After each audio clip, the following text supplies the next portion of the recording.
Assalamualaikum warahmatullahi wabarakatuh. Allahumma sholli ala sayyidina Muhammad wa ala ali sayyidina Muhammad. Alhamdulillahirabbil alamin. Kita berjumpa kembali dalam materi perkuliahan filsafat ilmu komunikasi. Hari ini saya menyampaikan materi tentang kajian ontologi dari ilmu komunikasi. Nah, materi sudah saya tulis dalam buku ini, Pengantar Lengkap Ilmu Komunikasi, Filsafat dan Etika Ilmunya, serta Perspektif Islam. Silakan Anda membaca untuk mendapatkan penjelasan yang lebih detail, ya, yang lebih lengkap, sehingga betul-betul bisa memahami materi yang saya sampaikan. Nah, para mahasiswa yang baik hati, ontologi itu apa? Ontologi adalah cabang filsafat tentang hakikat wujud atau keberadaan, nature of being. Ya, ontologi kajian komunikasi itu yaitu hakikat ilmu komunikasi yang ingin kita ketahui. Jawaban atas pertanyaan apa itu komunikasi adalah inti atau hakikat ontologi ilmu komunikasi. Ya, jadi perlu dipahami ya terlebih dahulu tentang pengertian ontologi. Jadi ontologi itu jawaban atas pertanyaan apa itu komunikasi. Ya, jadi jawaban ini merupakan inti atau hakikat ontologi ilmu komunikasi, yaitu menanyakan apa itu objek kajian ilmu komunikasi. Nah, saya pernah menyampaikan ya bahwa objek kajian komunikasi yang khas komunikasi itu disebut objek formal, yakni segala produksi, proses, dan pengaruh sistem tanda dan simbol dalam kehidupan manusia, ya, atau disebut juga produksi, proses, dan pengaruh pesan. Karena pesan adalah seperangkat simbol yang disusun sedemikian rupa untuk dapat menghasilkan makna tertentu. Nah, pendapat ini juga diperkuat oleh pernyataan Griffin ya dalam bukunya A First Look at Communication Theory tahun 2012 ya bahwa pesan adalah the very core of communication study. Ya, pesan adalah the very core of communication study. Nah, karena ontologi ilmu menanyakan hakikat komunikasi, termasuk hakikat objek kajiannya, maka pertanyaan apa itu komunikasi ya adalah menanyakan bagaimana cara orang memandang atau mengartikan segala produksi, proses, dan pengaruh sistem tanda dan simbol ini. Gitu ya. Jadi em, pertanyaan apa itu komunikasi ya itu sebenarnya menanyakan hakikat dari objek formal atau objek khas ilmu komunikasi ya yaitu bagaimana cara orang memandang atau mengartikan memaknai ya segala produksi proses dan pengaruh sistem tanda dan simbol. Nah, saudara-saudara, kalau kita bicara komunikasi itu kan sangat luas ya. Kemudian dalam perspektif filsafat ya, pertanyaan filsafat atau kajian filsafat tentang komunikasi itu mencakup ontologi, epistemologi, dan aksiologi. Ya, ontologi itu apa? Ontologi itu kita membahas hakikat komunikasi. Apa itu komunikasi? Ya, sementara epistemologi itu membahas sebuah cabang filsafat yang membahas bagaimana cara kita mencari pengetahuan tentang fenomena komunikasi. Nah, itu ya. Dan aksiologi itu kita menanyakan untuk apa fenomena komunikasi itu dikaji, ya. Untuk apa? Manfaatnya apa? Dampaknya bagaimana? Ya, termasuk apakah cara mengajinya sudah benar, ya, cara membahasnya sudah benar. Nah, itu yang disebut dengan eh, aksiologi. Ya, saudara-saudara, jika kita menganggap komunikasi itu adalah proses transmisi, ya, secara ontologi, ya, kita menganggap komunikasi itu proses transmisi, maka kita menganggap komunikasi sebagai proses apa? Aksi dan reaksi. Selanjutnya, kita akan mencari sesuatu yang menjadi sebab pentransmisian dan sesuatu yang menjadi akibat dari proses transmisi tersebut.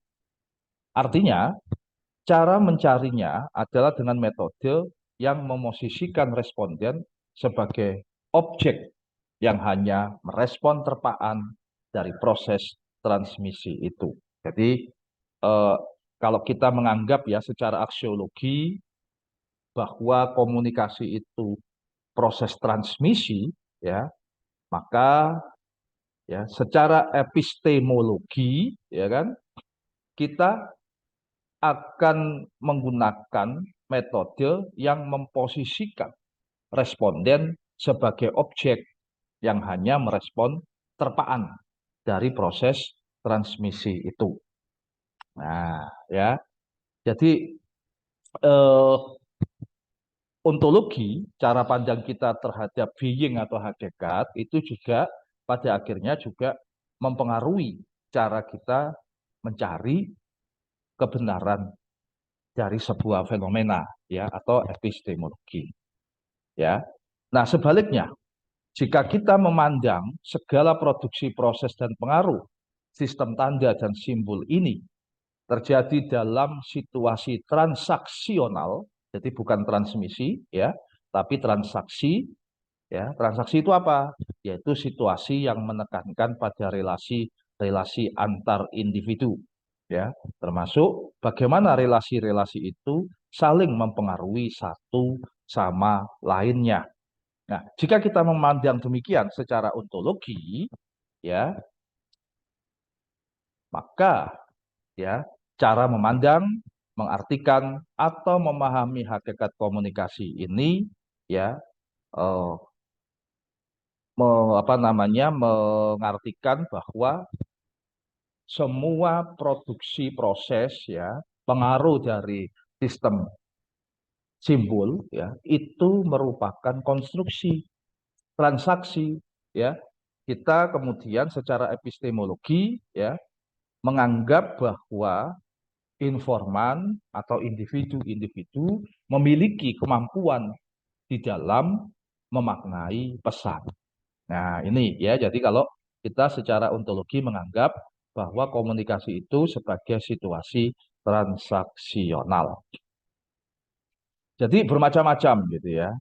Nah, saudara-saudara, permasalahan ontologi sangat penting karena ontologi membahas wujud atau being. Teori komunikasi dengan demikian dimulai dengan asumsi-asumsi tentang wujud atau being ini.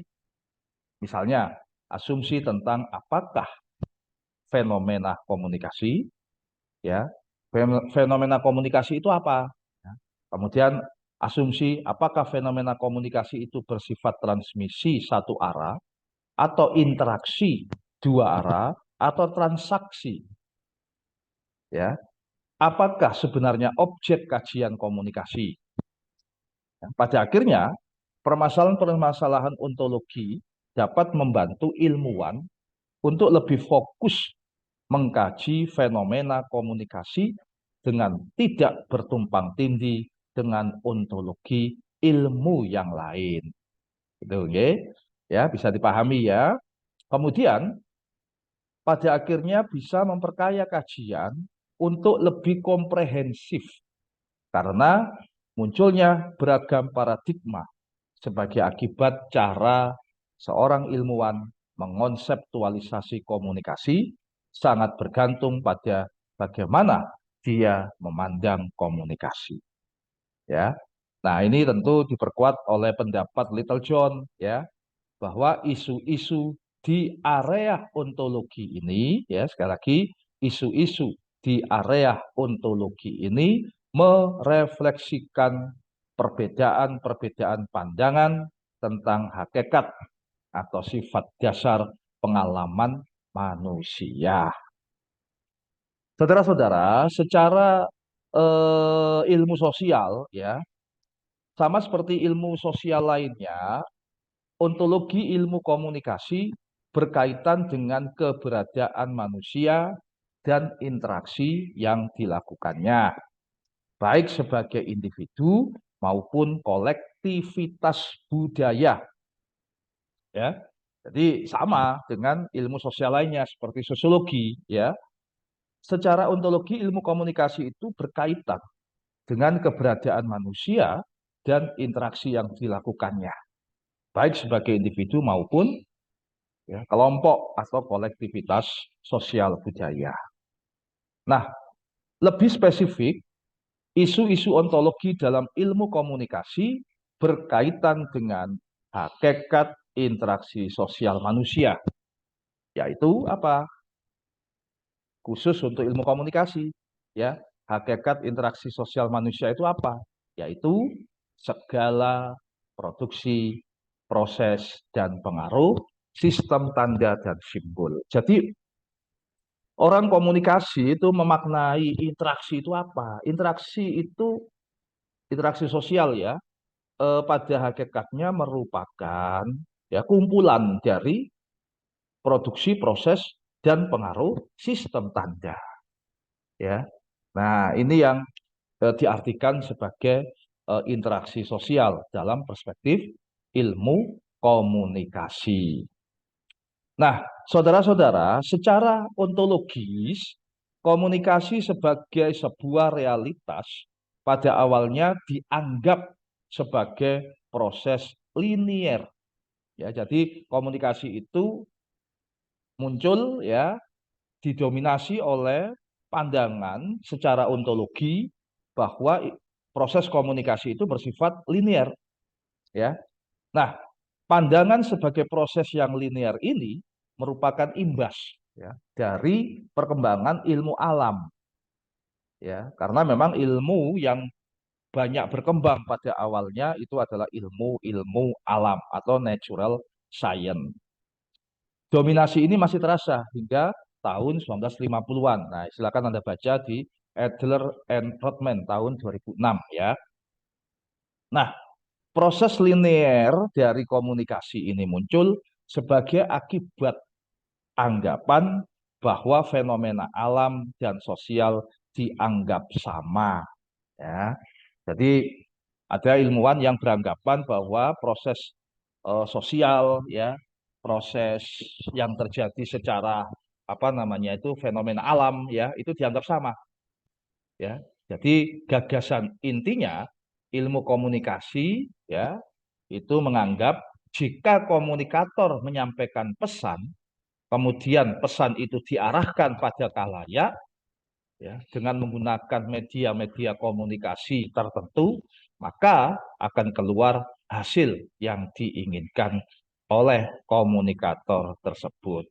Nah, ini secara ontologi ya, orang yang beranggapan bahwa proses komunikasi itu bersifat linear.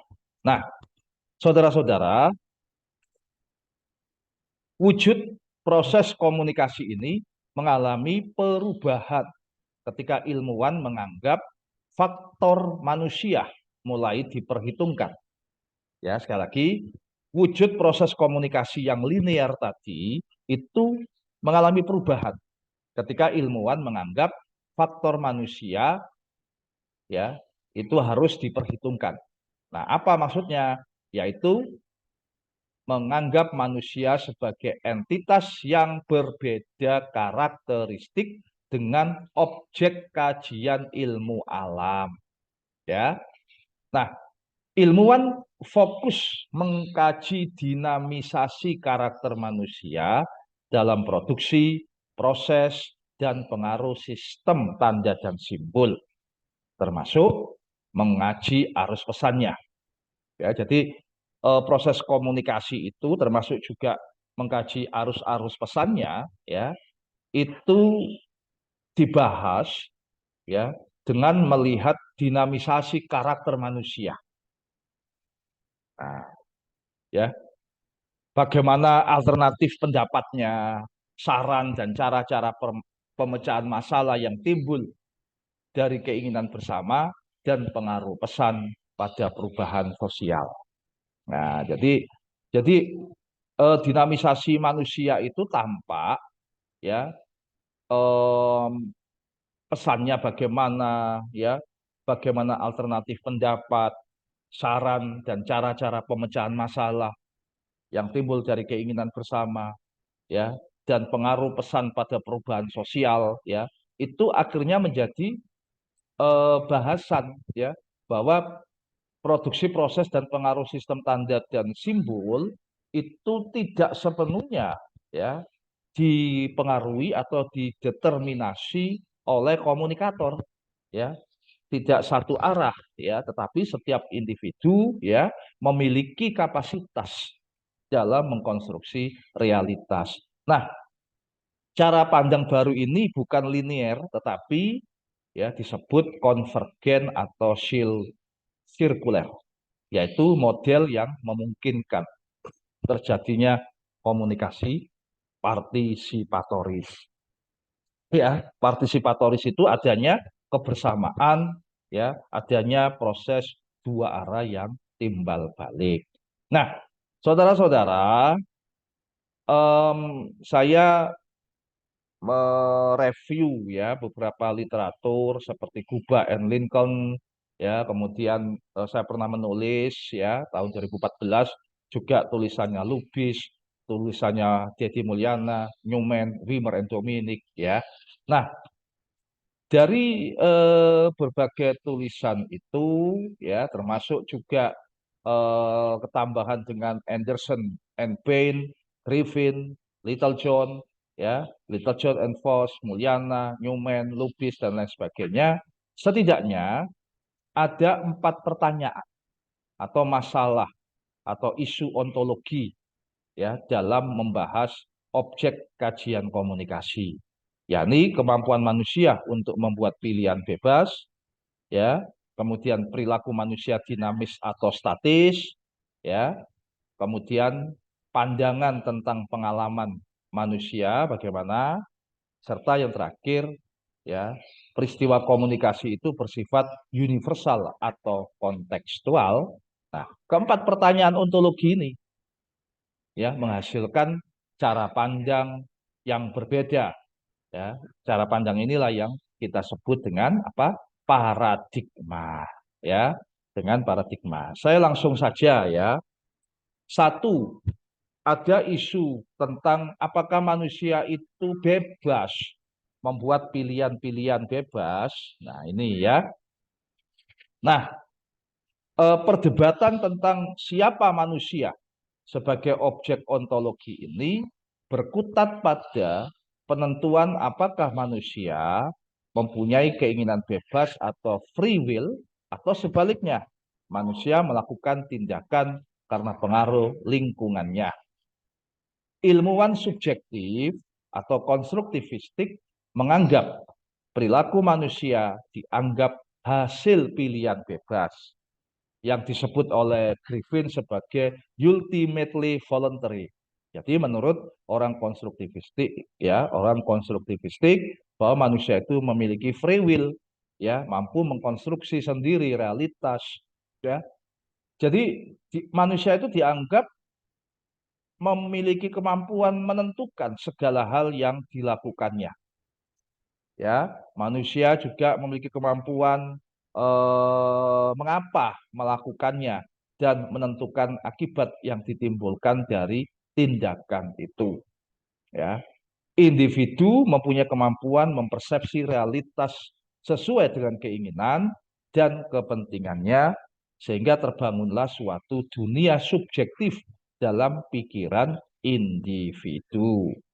Ya, nah, em, itu secara garis besar ya, secara garis besar tentang apakah manusia itu memiliki kemampuan untuk apa ya, pilihan-pilihan bebas ya. Nah, di sisi yang lain ya, saya percepat saja, di sisi yang lain ilmuwan positivistik mempunyai pandangan yang disebut determinisme, yang menganggap perilaku disebabkan oleh lingkungan atau kondisi-kondisi sebelumnya, dan manusia pada dasarnya bersifat reaktif, pasif gitu ya.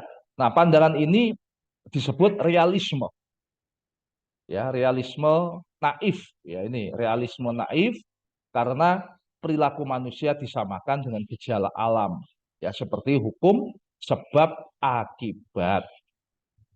Nah, perilaku manusia merupakan nilai-nilai yang diturunkan dari orang tua dan kelompok sosialnya. Artinya, manusia hanya mengadopsi atau menyontoh perilaku dari orang tuanya atau kelompoknya dari hasil interaksi sosial. Aliran ini disebut juga behaviorisme, ya. Salah satu yang mendasarkan apa namanya, mendasarkan pada ontologi ini, ya. Jadi salah satu contoh itu aliran behaviorisme, ya. Nah, ini ada pernyataan dari Griffin ya, misalnya dalam bentuk penggunaan bahasa verbal. Kalau seorang subjektif yang berpandangan free will akan mengatakan saya memutuskan, saya berhenti belajar untuk mendengarkan perdebatan di televisi. Ini artinya individu itu memiliki kemampuan bertindak, yaitu memilih untuk berhenti belajar dan memutuskan menonton televisi. Sedangkan filsuf objektif atau determinisme akan mengatakan saya harus, bukan saya memutuskan, tapi saya harus, gitu ya. Kemudian belajar saya terganggu oleh perdebatan di televisi, bukan saya berhenti belajar untuk mendengarkan perdebatan di televisi. Artinya apa? Ada kekuatan di luar dirinya yang membuat dia harus melakukan sesuatu. Bisa dipahami ya? Nah, saya langsung saja pada aspek kedua, perilaku manusia yang dinamis dan statis. Ya, Em, secara ontologi ya manusia itu dinamis ya atau statis, gitu ya. Nah, ilmuwan subjektif itu menganggap bahwa manusia itu bersifat statis, ya. Statis itu apa? Ya, atau state itu apa? Ya, ini kondisi-kondisi temporer yang memungkinkan individu berubah. Kondisi-kondisi temporer yang memungkinkan individu berubah. Nah, ilmuwan subjektif menganggap bahwa manusia itu bersifat apa? State, ya, sorry, bersifat memiliki pandangan state, yaitu percaya bahwa manusia berubah dan memunculkan beragam kondisi dalam sehari-hari, ya, dalam setahun atau selama hidupnya. Sehingga eh, kondisi state ini bermakna bahwa manusia itu bersifat dinamis karena state sendiri adalah kondisi temporer yang memungkinkan individu berubah, gitu ya. Oke.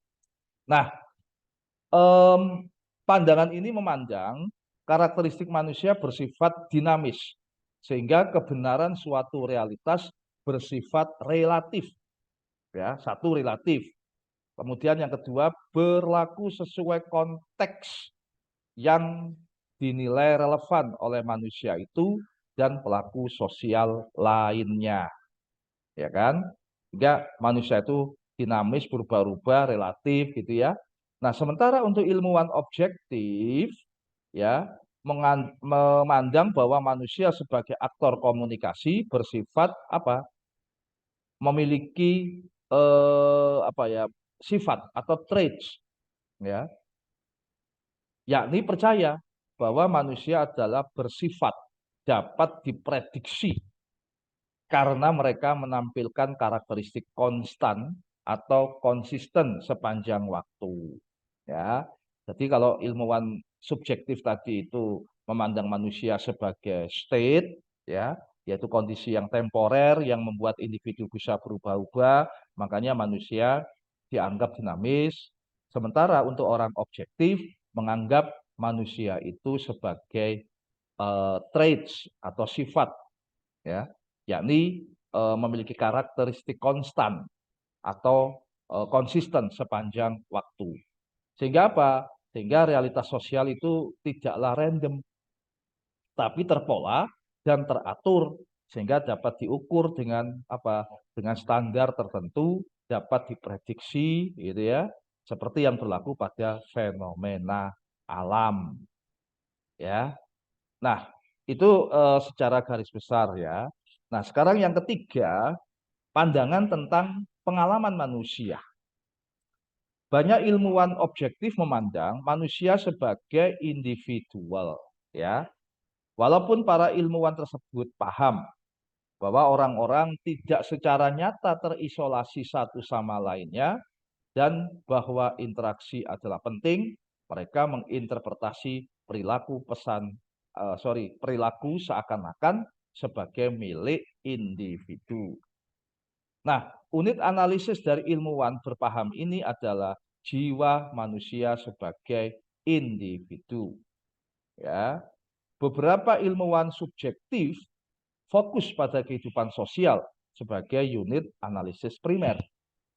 Ilmuwan ini percaya bahwa manusia tidak dapat dipahami terpisah, nah, ya kan, dari hubungan mereka dengan individu-individu lainnya dalam kelompok dan budaya. Interaksi dan kepercayaan dari individu-individu yang beragam latar belakangnya telah menciptakan realitas. Isu ini adalah sangat penting bagi ilmuwan komunikasi karena komunikasi terkait dengan interaksi sosial. Ya, itu ya. Dan yang terakhir, saudara-saudara, terjadinya komunikasi universal atau kontekstual. Ya. Nah,